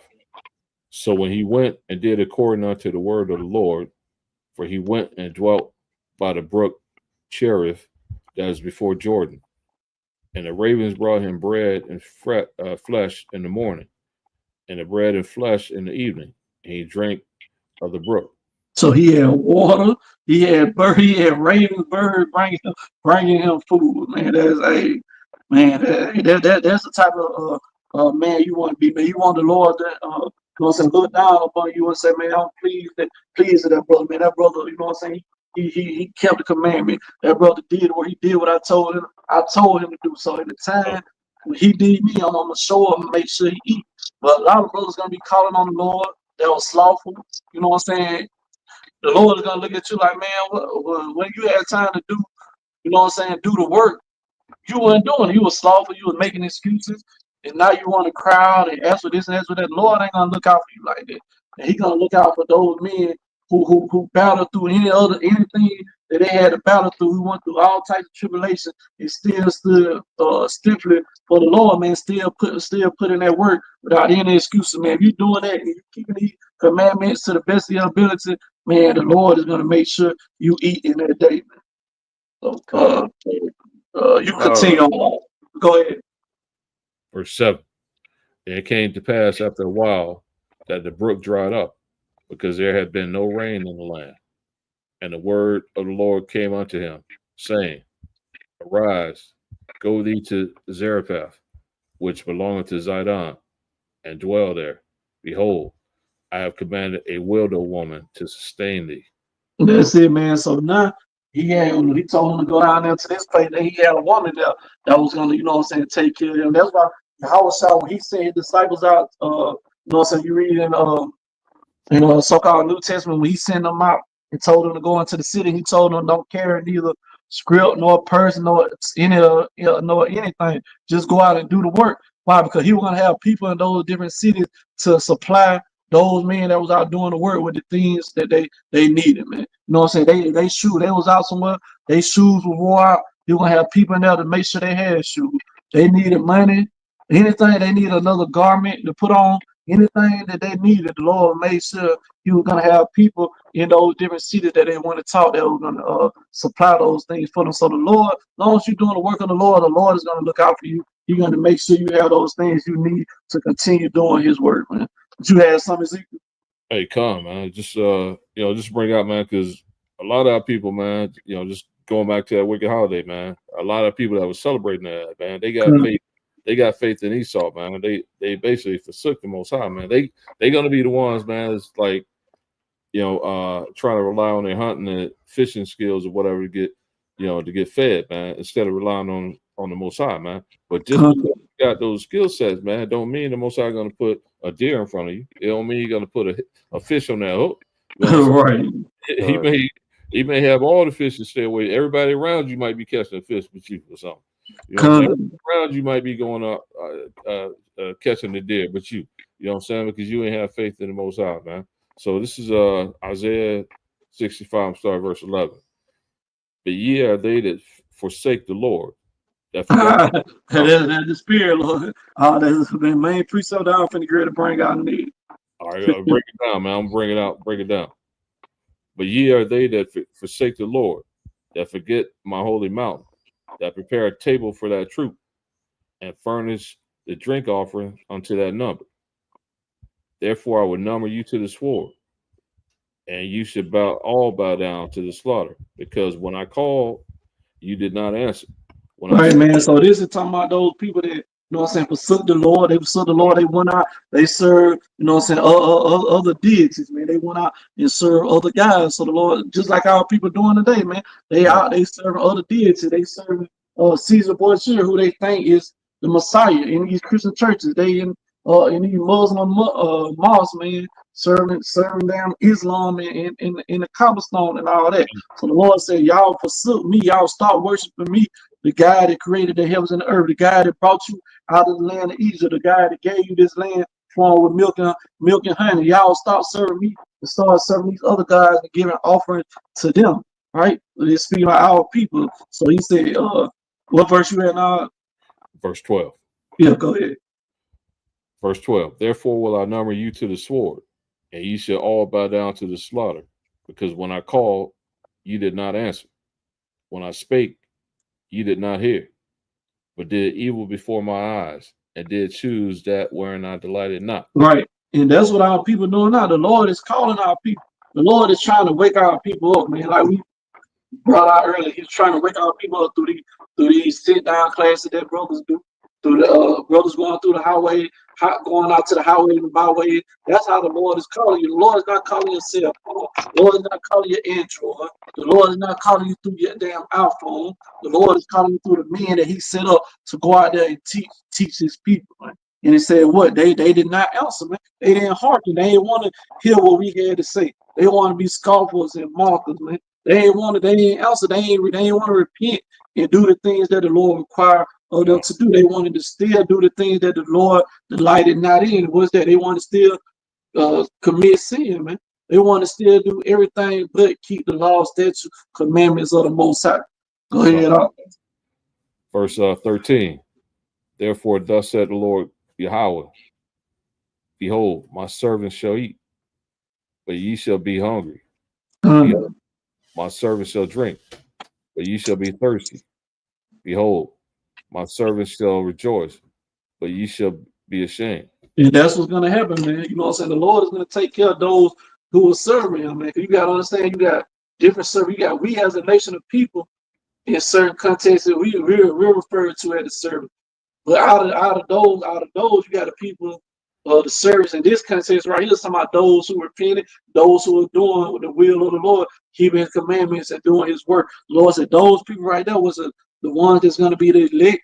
Those ones are going to eat and eat in that day, and everybody else, those who turn their back on the Lord, those who continue to, commit sin, continue to not hearken unto, the scripture that we bringing out. The Lord said they're gonna be hungry, man. They're gonna be thirsty. But the men that was out serving me, that did what I delighted in, those men are gonna eat. Those men are gonna be taken care of. They're gonna be rejoicing, but you're gonna be starving. So, like we brought out, man, it don't matter if you the best hunter. It don't matter if you the best fisher. If you're not of the elect, man, you're gonna get judged, and you're not gonna make it. Only man that's gonna be able to eat in that day when the Lord bring this famine on the earth is gonna be what the men that was serving. And a lot of people gonna start turning into cannibals too.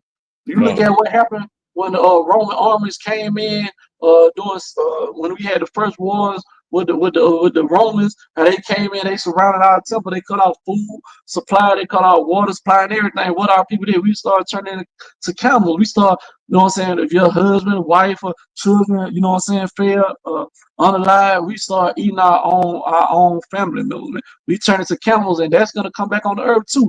There's gonna be the food shortage is gonna be so scarce out there that people are gonna start resorting to being cannibals, man. But the men, those who serve the Lord, they're gonna eat and they're gonna drink in that day. You got it all. Hey man, that just goes into what they're trying to do now with that so-called big beautiful bill, man. You know what I'm saying? Basically what they're doing, man. They we talk about it all the time. They taking from the poor and giving to the rich, man. Right. Those billionaires, millionaires, man, don't need them tax breaks, man. Who need the tax breaks? The working class, man. As we've been saying, bro, they've been trying. This has all been their plan all along, man. So they can institute that what it must call it, man. That universal income, man. Yeah, we're gonna bring. I forgot to bring that up too. Let me bring this out real quick before we get on to that. Speaking about basically going along with the same scripture we just read in Isaiah 65. This is the book of 2nd Esdras, chapter 2, verse 27. Be not weary. So we can't be weary in this thing, man. So a lot of brothers, they start like, dang, man, I've been putting this truth for a certain amount of time, man. I'm getting tired, man. They start getting slothful, start slacking in their work. The Lord said, be not weary. For when the day of trouble and heaven is coming, others shall weep and be sorrowful. But thou shalt be merry and have abundance. Saying the same thing that the prophet Isaiah was saying, man.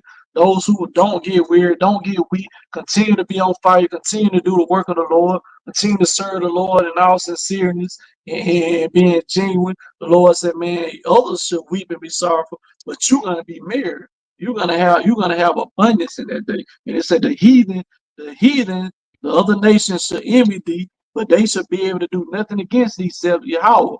My hand shall cover thee, so that thy children shall see no hell. So the Lord is going to protect us in that day, man. You know what I'm saying? That's why you got to make sure you're doing any and everything possible for you to do to make your calling in election sure. Which is what? Again, keeping the commandments, being on fire, and doing the work for the Lord. You doing that, the Lord is gonna cover you, man. He's gonna cover you by having those angels around you protecting you. Because what the scripture say about the angels said, let me bring it out. This is the book of Psalms, chapter 30. Is it 34? Let me see.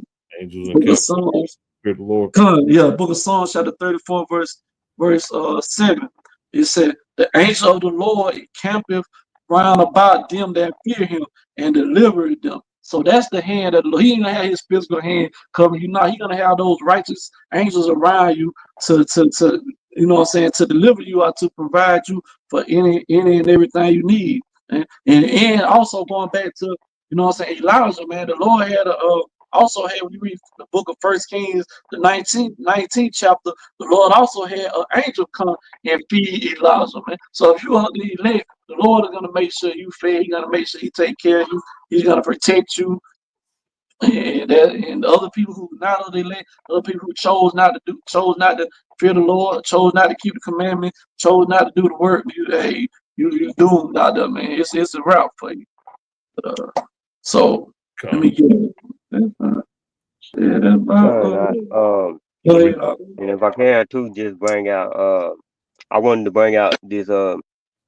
We got I got the app on my phone, and this just something that popped up. It wasn't something that I was looking for, or anything like that.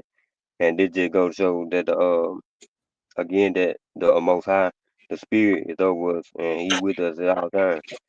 And this scripture popped up on my phone. It said, "Let us hold fast to the profession of our faith without wavering, for His faithful that promise." So as long as we stay faithful in this truth without what I'm saying, backtracking, then what I'm saying, regardless of what, He gonna remain faithful to His promise that He made to us. And that's the word that we putting out today, and each time that we do, you know what I'm saying, we put it out through the Father and the Son, Yahweh Shai. Right. Good But you got it, precept, man. bro. I'll bring that article out for you that you just sent me. It says, Yeah, nigga, we see everything going digital. Even I was reading an article too. I watched a video. I forget where I watched a video, reading an article, but it was going into the Georgia just passed a law. They're saying now they can use their use a digital ID for a driver for their driver license in the state of Georgia. So we seeing everything going digital, and all this stuff is gonna eventually lead to the MOTB. Like I don't see how we always say it. We got to keep on putting emphasis on it. Keep on saying it. We don't see how you can say the MOTB is anything other than what it's finna be is this RFID chip, which you know what I'm saying. America's gonna have everybody be you know what I'm saying. Everything is gonna be digital. You know what I'm saying, which is gonna lead to people having to uh get this, receive this, take this, implant in their hand in order to function in society. If you don't get this, you're not gonna be able to function because this thing is not only gonna contain your finances on there. It's also gonna contain your ID is gonna be on there. You know what I'm saying? Your health records, your birth certificate, your social security card. You know what I'm saying? Anything, all that is gonna be contained on this RFID chip. If you don't get this, guess what they're gonna say? You know what I'm saying? You are an illegal immigrant. And then they're gonna, you know what I'm saying, you're gonna get sent off to one of these concentration camps, man. But go ahead and read that article. all right. It says Elon Musk isn't sugarcoating it. He says universal basic income will be the only way to survive once AI wipes out most jobs. As machines get smarter, millions of workers will get replaced, forcing governments to pay everyone just to keep the economy alive. Love it or hate it, the future is coming, and AI doesn't care if you're ready. So yeah, not only they getting, I mean, Musk himself, man, when he was heading up Doge, man, what did he do? He went in there and started eliminating jobs. You know what I'm saying? And now you got this big beautiful bill that just passed, man, where it's going to make stuff like more difficult for people who were like really relying on the government for housing assistance, for food. You know what I'm saying? Supplemental nutrition. What does that SNAP stand for? Supplemental nutrition something program, assistance program. So what do you think going to happen to all those people that own those programs, man? When they introduce this universal basic income, in order for you to even be able to partake of that, you're gonna have to set that mark, man. Because like the brother, everything is going digital, man. It's all leading to that MOTB, man. And we're in times, man. And if anybody thinks anything other than some digital implant is gonna be that you're gonna be made to get if you want to participate in society, man. If you can't see that is that, and it's not something like sin, man. The Most High got you blind when it comes to that. You know what I'm saying? Because you know there's brothers, man, who are on point with other scriptures, man. But when it comes to MOTB, they just can't see that it's talking about this digital implant. Everything's put it up in the blue letter too. let me get that in the blue letter. Revelation chapter 13. Hold on for a minute.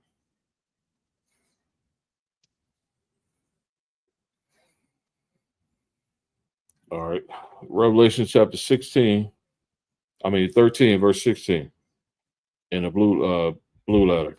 And he causes all, both small and great, rich and poor, free and bond, to receive a mark in their right hand or in their foreheads, that no man might buy or sell save he that had the mark, and the name of the beast, or the number of his name. So pull that whole word. Go to what Mark is in the Greek. Come. Cause like we always say, man, you got to like don't let nobody. I always miss it. I'm always gonna miss it. Don't let nobody tell you not to go into etymology of the word. Don't let nobody tell you not to go into the words that it was originally written in, man. Because if there's somebody telling you that, they basically they telling you that for a reason. They trying to deceive you. Just like in a Christian church, you understand when you're in a Christian church, the pastor telling you don't go into the Old Testament. Why he telling you not to go into the Old Testament? He's trying to deceive you. You know he can manipulate you if he keep you out of the Old Testament. You know, same way Israelites that's telling you not to go into the Greek, not to go into the Hebrew, they telling you that for a reason. So they know they can manipulate you to believe whatever teachings that they trying to teach or whatever doctrine they trying to put. But if you're a student, if you really trying to learn and really trying to break these scriptures down correctly, you got to go into the other language. You ain't got to speak it fluently, but you can look up what the word was in the language it was originally written in and look up the damn definition of the word. That's not hard to do. So pull up that word mark in Greek. Come, man. This is blue letter. It comes from G5480, Karagma. It's from it's a stamp, an imprint mark, a marked stamp on the forehead or right hand as a badge of followers of the Antichrist. The mark branded upon horses, thing, card, sculpture, given work, idolatrous imagery. So we see this is something physical. Now, to make it even more clear, go to the root word of the G5482. Go to the root word of Karab. So it's this gonna make it even more clear. If you can't see it as we go into the root word, and then I'll pull up after you read it, pull up what it is. I read that. All right, so G482. Just read the first. Well, you can read all three of the definitions. Carax. It's a pale or state, a palisade, a palisade or rampart, pales between which earth, stones, trees, and timbers are heaped and packed together. Now, I want you to try to pull up some images of what a pale in the state look like, and then pull up images of a syringe. So this letting you know this is something physical. What John the Revelator was seeing was people receiving this physical mark being put in them, and it was something. The thing that was the device that was used to put it in them, he described it as being a pale state. And what do you do? I mean, if you just watch, I know I grew up watching a lot of old those vampire movies. What they used to always do to the vampire, they used to have to do what? Get a stake and drive it through and pierce his heart with it, right? So this is what John the Revelator is seeing, something that's being used to pierce our bodies to receive this mark, man. This is physical. This is not no sin. This is what John the Revelator wrote, because this is what he's seen in the vision that he was receiving. I'm gonna believe what John the Revelator say he's seen before I believe was any other person that you was talking about that the mark of the beast is seen. I'm gonna believe John the Revelator, man. So pull up with images of a pale light. Look at it. So he was using. You gotta understand. He was using. He had to describe what he was saying. He didn't know what no syringe or needle was back in his time. That was unheard of. You know what I'm saying? When no syringes or needles during that time, so he had to describe what he was seeing to the best of his ability with things that he understood, things that he can terms that he can use that was around during his time. He described this device being used to implant this mark in people as a pale out state. Now look at that. Now go to us. Tell me that if you was betting on that time, you had to describe a syringe out needle. You never seen that. You're gonna describe what something you use that right there as an example too. Like this is clear cut, man.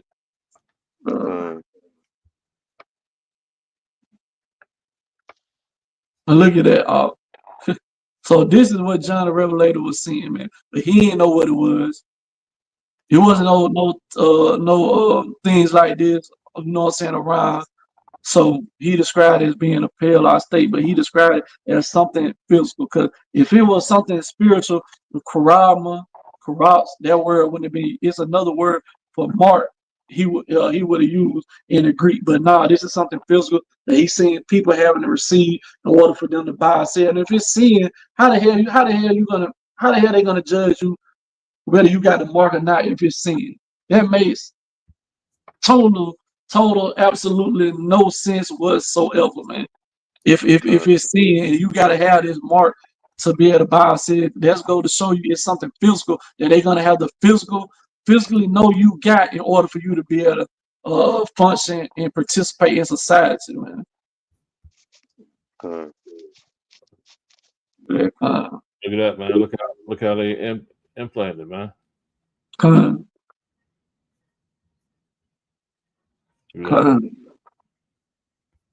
the one on the far right, that's what I was looking at. That's what I was thinking about. I mean, yeah. And then, like we said, we bring it out, man. You see everything going digital. You think this is a coincidence? It's a coincidence now. Everything is going digital. Like we said, that mosquito bite was you know what I'm saying? A trial run, right?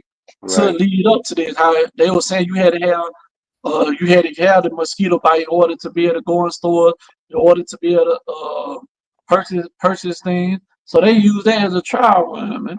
And a lot of people were they like, man, I got to take care of my family. I got to work. I got to do this. So they went out and got it. Same way people who are saying they're not gonna get this mark, they saying the same thing. Man, I ain't gonna get that, man. That's the mark of the beast and all that. When push comes to shove, and you have to have this mark in order to be able to buy and sell. A lot of our people, guess what they're gonna do? The same thing they did when the mosquito bite came out. They're gonna go ahead and eventually get it, man. And that's why it's a dangerous thing if you're out there teaching people that is not the mark. Because if it's not, if this is not the mark, then why not? Like the serious question, why not get it? If this is not the mark, if it's just a new form of technology, it's something that you're gonna have to have in order to keep on surviving in this economy, then why not get it? If it's not the mark of the beast, you ain't doing nothing wrong then. So that's gonna be on a lot of people's mind that's in the truth, but they've been taught that it's not the mark. A lot of people gonna feel like, well, if it's not the mark, I might as well go ahead and get it, man. But I gotta get it in order to keep my job. I gotta get it in order to continue to feed my family, continue to pay my bills. Come on, man. Hey, just to bring out precept, man, that's going on what you're saying, man, because a lot of people did use that as an excuse, man, to get that mosquito bite, man. And you know, if they do that when it comes to this mark, man, then hey, man, you might as well just go out and do all the wickedness you want to do, man. But if you go on that lake of fire, I'm just gonna bring out Matthew chapter 10, verse 37. It says, "He that loveth father or mother more than me is not worthy of me, and he that loveth son or daughter more than me is not worthy of me." So basically, man, if you use that as an excuse to go out and get this mark, the same thing that you did when you used it as an excuse to go out and get that mosquito bite, man, you're not worthy of the kingdom. You're not worthy of your Howard shot, man. Right. Because you putting them ahead of this gospel, man. You putting them ahead of the Most High and His Son, man. So you ain't gonna be worthy if you go out, because that's showing that you fear Esau more than what you fear the Most High, man. You don't believe that the Most High is gonna feed you and cover you in these last days. You think if Esau ain't feeding you, if he ain't providing for you, man, then you out of luck, man. But that ain't the case, man. With the true believers, the true followers of this word, man. We got faith, man. We have faith that we're gonna be covered. Now, someone's gonna be martyred, man, taken into them prison camps, and someone's gonna be beheaded, man. But we have faith that even if that happened to us, man, then when Yahweh shall appear, guess what, man? We die in Him, man. We're gonna be the first caught up on them chariots, man. Right. So if you put your family, your mother, father, children above Yahweh Shai the Most High, man, and you go and you submit to Esau's will and let him implant you with this, man, you might as well go out and do all the wickedness you want to do, man. You might as well live it up at that point, because you as sure as dead, man. And not the backtrack though. Yeah, not the backtrack, but you know what I'm saying? it's gonna be just like, you know what I'm saying, you put your family for the most high, you know what I'm saying? That at the end of the day, you know what I'm saying, your family is the one that's gonna be the reason why you gonna be put to death. All right. You know what I'm saying? It says in Matthew 10:36, it says a man's foe shall be they of his own household. Con. So you know what I'm saying? Not just your own household, like in your house, you know what I'm saying, but also the people around you. It says Right. that in Luke 21:16-17, it says, and ye shall be betrayed by both parents and brethren and kinfolks and friends, and some of you shall they cause to be put to death, and ye shall be hated of all men for my name's sake. So Con. the fact that you willing to you know what I'm saying, if you want to go that route and you know what I'm saying, ride it out for the most high, they gonna hate you for it Con, because you choose not to do something for them. con. But you know what I'm Good saying, precept. that's the price. You know what I'm saying? Con. Con. But you got back up. Yeah, man, I'm finna just bring out back you up, bring out what your house was quoting that from. You know what I'm saying? Because what the word foe mean? 'Cause some people might not know what the word foe mean. Foe mean enemies. And I'm finna just go into the prophet that Yahushua quoted what he said from. This is the book of Micah, chapter 7, verse 6. For the son dishonoreth the father, the daughter rises up against her mother, the daughter-in-law against her mother-in-law. A man's enemies are the men of his own house, man. So just go along with everything you said. This is who Yahushua was quoting for you, quoting the book of Micah, man. And when you read, also when the Lord said, love your enemies, because you know what I'm saying, a lot of Christians like to say your enemies is speaking about the enemies of your other nation. No, man. You know what I'm saying? It's showing you right here who what your house I said and what the prophet Micah said, who your Con, enemies are that the Lord's telling you to love. Not telling you to love the enemies of your other nation, telling you to love the enemies of your own house. You might have beef with somebody in your house or your family. Or your house also too represents your own your whole nation, man.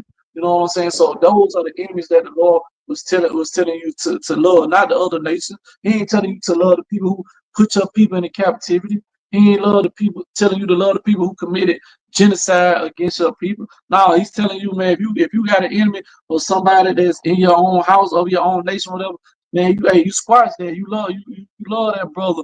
You love that sister, man. Just like a perfect example, where David and Saul was had became enemies, man. Because the spirit of jealousy and envy had jumped on Saul over King David, and he had became enemy. He was trying to damn near kill unalive King David all the way up into his unaliving, man.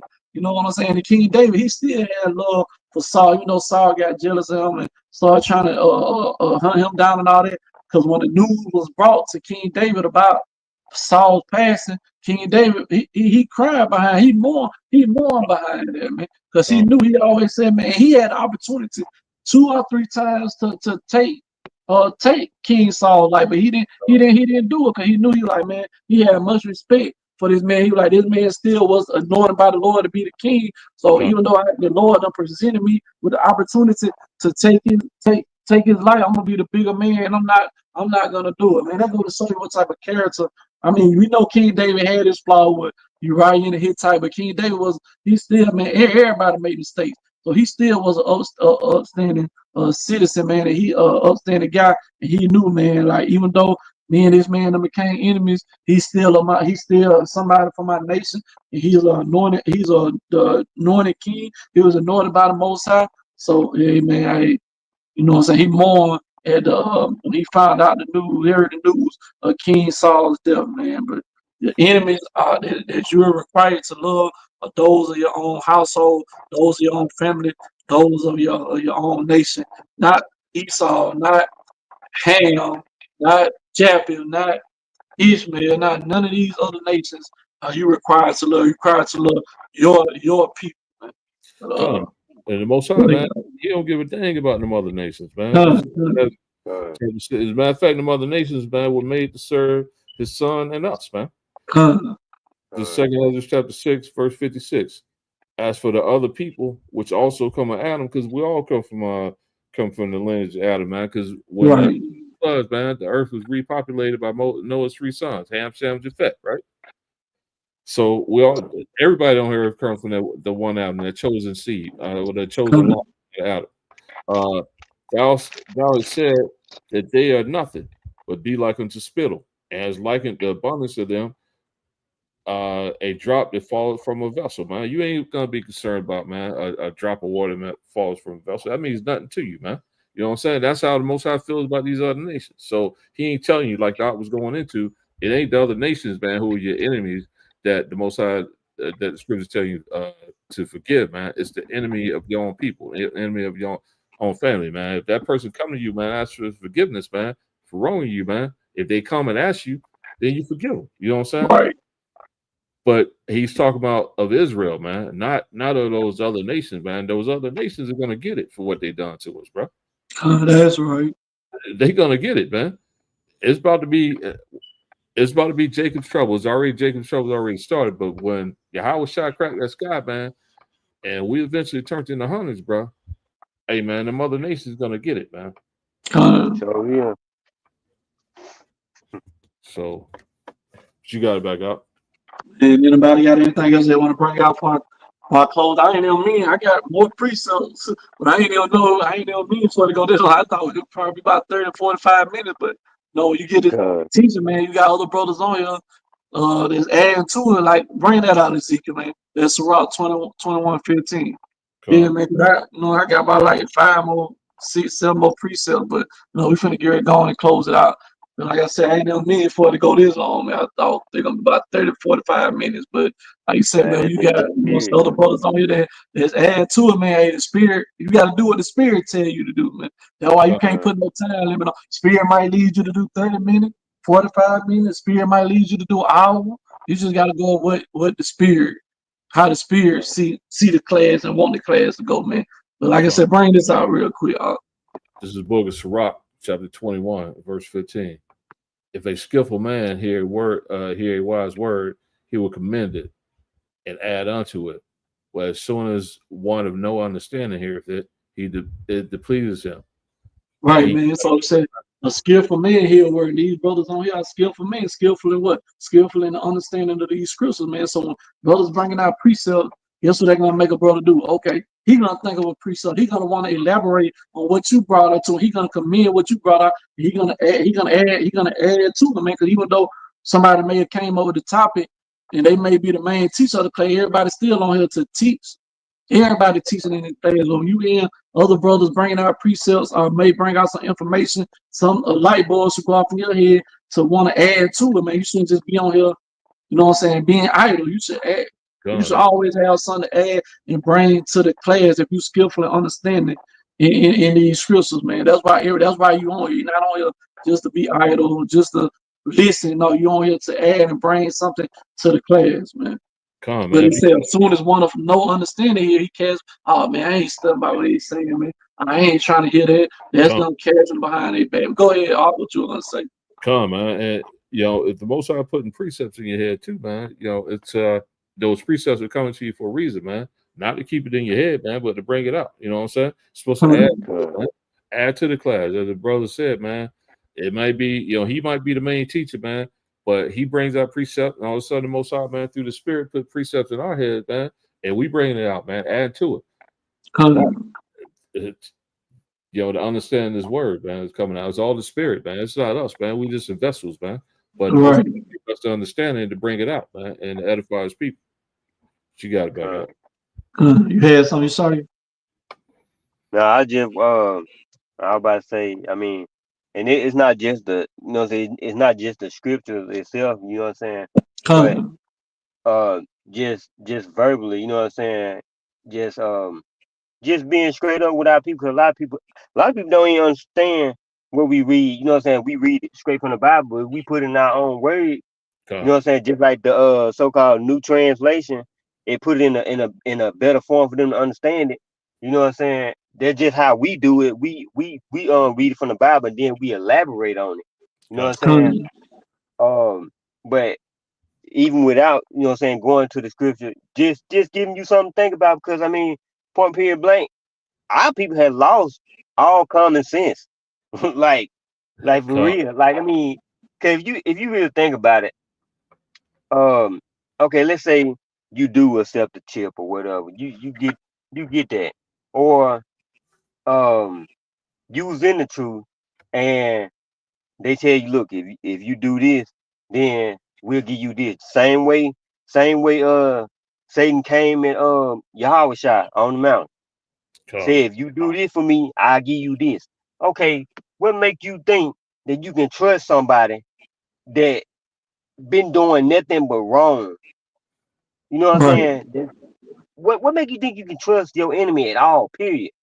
You know what I'm saying? Somebody that have been locking you up, they've been beating you down. You know what I'm saying? Like you've always been the main focus. Like they go to just eliminate you, like put you down, keep you down. If you ain't down, if you ain't working for them, like they want to keep you stupid or they want to keep you a slave. Either way it goes, you gonna remain one of the two or even both, whether you take the chip or not. Because if you cross over and say, yeah, I'm gonna do this, they probably kill you anyway. Which they Right. will eventually, you know what I'm saying? If they don't kill you, the chip will. So I mean, it ain't no way around it. You can either stay in this truth and you know what I'm saying, stand 10 toes down until the end, endure it to the end, or you can go and switch up and they gonna kill you. You gonna die out, and then you still gonna have to deal with the Most High. And you know what I'm saying? No, that's not what I want to do. That's a second death. You gotta go through this shit all over again. Uh, No, I don't want to come back to this hell. No, not me. You gonna take right. me out now. You know what I'm saying? I'd rather die doing what. Nah, I ain't gonna say that. I rather go sleep knowing I did what my father told me to do. You know Uh, what I'm saying? Than Come. to than to go to sleep knowing that I don't messed up. You know what I'm saying? Like, yeah, it's over with. I'm gonna wake up. I'm gonna wake up, take this ass whooping again. Like, right. nah, man, nah. But that's all I have to say, man. You got it, man. Man, yeah, man, you made a great point, man. I just want to back it up, man. 'Cause you say we gotta, you know what I'm saying? We gotta put it in a way our people can understand it. That's what the Con, Lord told Jerry. I mean Habakkuk. So this is the book of Habakkuk, chapter 2, verse 2. And the Lord answered me and said, "Write the vision and make it plain upon tables, that he may run that readeth it." And that's what we supposed to do, man.